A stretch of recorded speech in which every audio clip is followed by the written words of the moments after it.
Gardner, how critical is this for both of the candidates? I mean, Hillary Clinton might be expecting to have a more comfortable lead in the polls at this stage in the game, but there's only 2 points in it. How much could a misstep potentially cost her?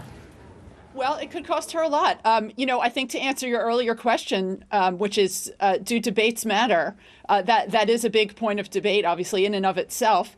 And I think the answer clearly is that they don't matter until they do. Very often they fail to move the needle really one way or the other, despite the hype.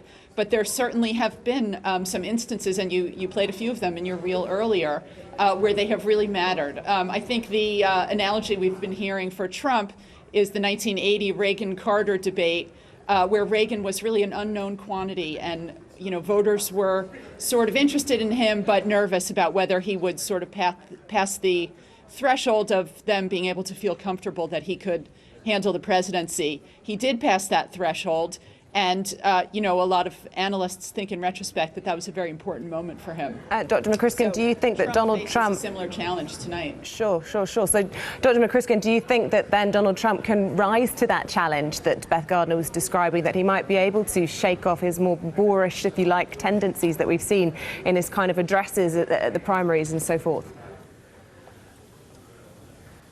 Well, I think, as I said, his campaign will have been working with him very hard through practicing different questions. People who have concerns about Hillary's health, she'll be anxious not to cough at all during the whole 90 minutes. I mean, how important is image going to be for both of them? Well, it is important.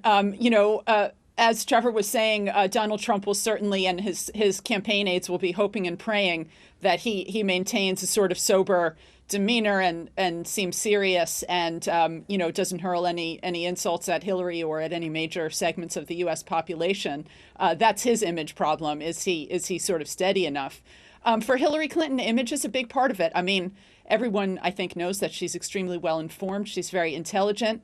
She's a very strong debater. But she's going to be looking to historical antecedents like Al Gore in the 2000 debate, where he, performed very well in terms of the content, but was caught while Bush was talking on camera, sort of sighing and rolling his eyes and seeming very kind of condescending towards his opponent. And that is certainly some tape that Hillary will have been watching and been wanting to avoid. As you said, there's been talk of 100 million viewers tonight. That's a lot of people, and I think it's easy for us in the news media to forget how large a segment of the population really has not been paying very close attention for a long time. Whether it's 100 million or not tonight, it'll be a lot of people, and for many of them, this will be really their first close look at these two candidates, on a stage together. And Dr.